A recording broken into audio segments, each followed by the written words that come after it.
All right, so we can see on this play here, we're going to have Paolo Banchero at half court right here. His teammate Anthony Black is going to come up to set like a little screen right here. It's not a full screen right here.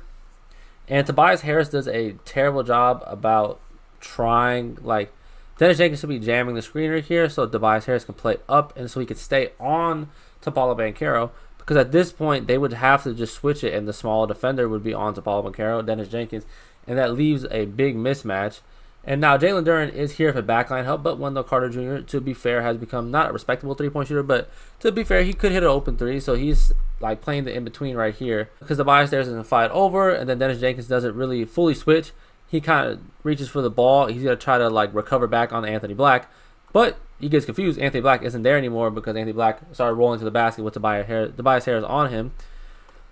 And then Paolo Banchero drives to the basket. Does a very good finishing at the rim from Paolo Banchero. Is able to readjust mid-air and hit the right-handed layup on the right side. All right, so on this play here, we got Cade Cunningham guarded by Anthony Black. And Asar Thompson is going to set the screen right here to get the switch. And now Cade Cunningham, like I've mentioned in other videos, is really good going downhill. So Cade Cunningham going downhill has the smaller defender in Desmond Bane. Now Desmond Bane is a really good defender, but when you're guarding someone who is like 6'8" like Cade can just bump right here and then mush him back with his left hand. And is able to just elevate right there for mid-range pull-up. Right there, Cade Cunningham got the switch. Desmond Bane is a good defender, but someone who is shorter, Cade Cunningham, would take advantage of that mismatch every single day. And then again, same play here. They run through this a lot. Cade Cunningham guarded by Anthony Black, who's around like 6'6", 6'7", is going to get the switch onto Desmond Bane, drive to the basket, drops his left shoulder, step back, and then Desmond Bane too short to contest that, so it's basically a wide open shot for Cade Cunningham at the mid range. So we got this play here. We got Paolo Banchero bringing the ball up the court onto Tobias Harris.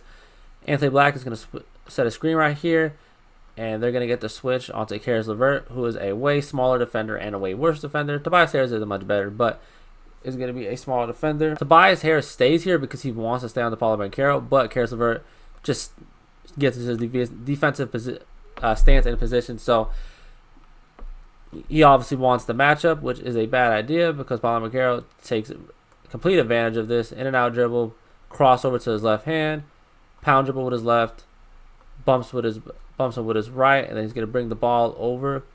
Paolo does a really good job of protecting the ball and then also swinging in with his elbows, so it's harder to reach in, and Caris LeVert has to step back so he doesn't get hit by his elbows. And then kind of a euro into the right-handed floater right there. So Paolo dribbling the ball up the court right here. Wendell Carter sets a little screen on Tobias Harris to get him out of position real quick.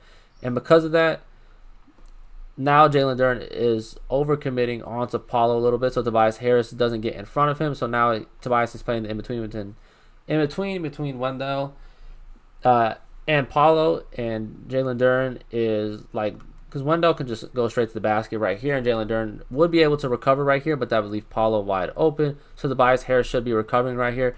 But defensive miscommunication right here. Paolo does a double step back, and no defender is around him because Tobias stayed on Wendell instead of recovering back on the Paolo, and Jalen Duren didn't recover back to Wendell Carter. But a little bit of miscommunication because I think Jalen thought, I'm going to stay in the paint because Wendell probably is going to dive, but he didn't end up doing that.